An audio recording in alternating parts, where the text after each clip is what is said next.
Julie Cameron talks about wooing your own consciousness. What I learned about these artist dates is that time is needed to refill your creative cup.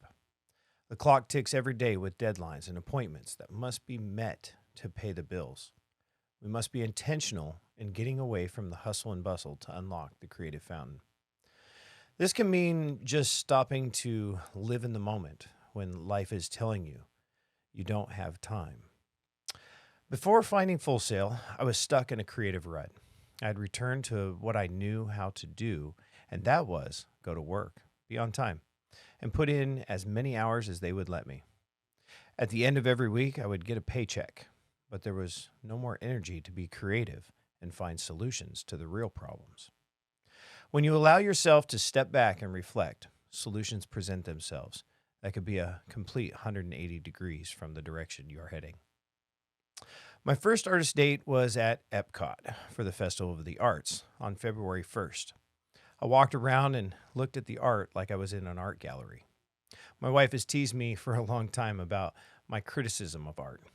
Maybe there was a time that I was immature and overly poked fun at something I didn't fully understand. As I have gotten older, I am learning to allow my inner artist to enjoy others' creations for what they are, an inspiration for them to create. I was inspired by this piece showing Michael and LeBron looking up at Kobe. Maybe because it was the one piece that bridged the gap between my former life as a coach with my future life in film and the arts.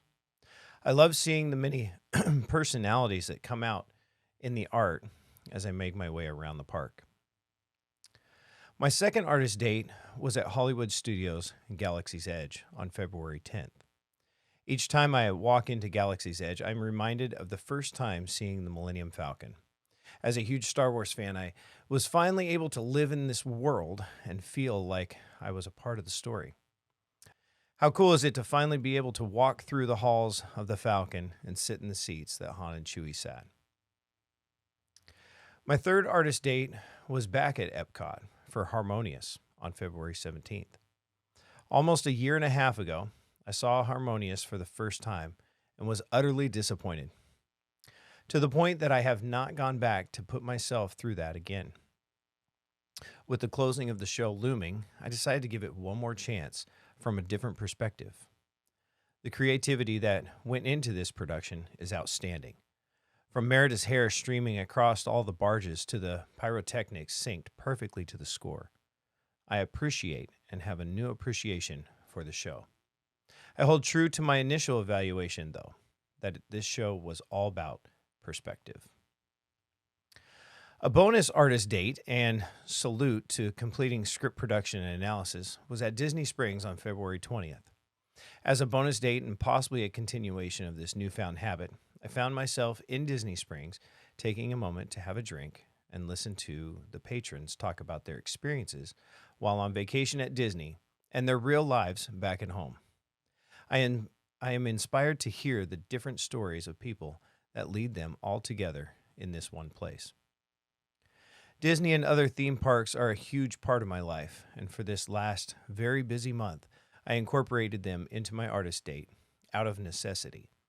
In the future, I will plan a trip to Baldwin Park, take a ride on one of the very scary I-4 helicopter rides, and I will travel to Kennedy Space Center to watch a launch of any kind, which is a lifelong dream that I can finally check off now as a Florida resident.